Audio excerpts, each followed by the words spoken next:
महाप्रभु जगन्नाथ आशीर्वाद एवं जो हजार हजार युवक युवती भितर प्रतियोगिता जो आम 4 लाख प्लस जो सरकारी कर्मचारी अच्छा मात्र लोक संख्यार 2% से भितर आपण आज स्थानित होती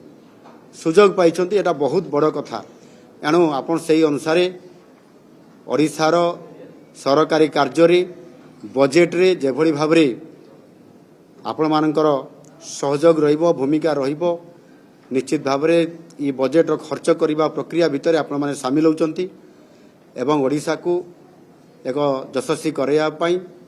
समृद्ध ओडिशा करने आपण माने आज ठारू सरकार रो एक अंश विशेष हिसाब रे काम करने तांको परामर्श दियागला आ जीरो टॉलरेंस जहाँ कहगला से दुर्नीति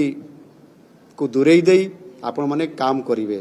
कारण दुर्नीति एभली एक गोटे आम समाजर आम राज्यर व्याधि थिला जहाँकि विकास पथरे अंतराय सृष्टि करुला आ सेतिपाई सेमानकु से प्रकार सचेतनता कर दिया कहीं आम सरकार जीरो टॉलरेंस या गुरुत्व दियंती आ से आधार रे जदि किछि त्रुटि आसे से जॉइन करिवार आरंभ दिन रे हो बा चाकरी सरिवार गोटे दिन पूर्वर हो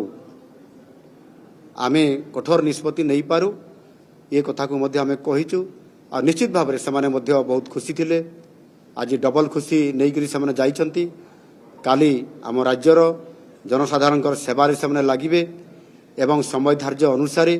जो दायित्व सेमानकु दिया जिवो सेथिरे निश्चित भाव में सेमाने सेमानकु सहयोग करिवे एवं से जनसाधारण काम थरे करदेले जो आशीर्वाद मिले जो भल पाइबाटा मिले से प्रकार सम्मान और आशीर्वाद साउंटिबे और सेटा ही आपंकर जीवनर बड़ पुंजी हेबो ये प्रकार बड़ कथा आज तांको पाखरे रखा जाइछि निश्चित भाव में आशा करी ये नियुक्ति प्रक्रिया रे आगामी दिन में आहरी 40,000 रु अधिक सरकारी खाली थिबा पदवी मध्य पूरण करा जिवो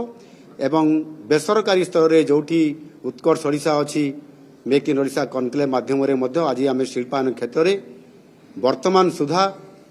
गत 5 मास भितर 4टी जगार आम ग्राउंड ब्रेकिंग कर सारीचु 1,78,000 कोटी टंकार इन्वेस्टमेंट आम तार श्री गणेश और शिलान्यास कर सारीचु 1,10,000 युवक युवती मानकु मध्य आम नियुक्ति देवाई पूर्ण प्रतिश्रुति आम लोक दे पारिबु एवं ताकू ग्राउंडिंग एबे करूछु से दृष्टिकोण एबे सुधा 45,000 रु अधिक प्राइवेट सेक्टर से शिल्पायन से प्रतिष्ठान अनुष्ठान विभिन्न व्यवसाय केन्द्र आमे समान को अवस्थापित मध्य स्वच्छ प्रक्रिया रे करैकरी आज पाखापाखि 73,000 रु अधिक युवक युवती मानकु गोटे वर्ष भितरे आज नियुक्ति करी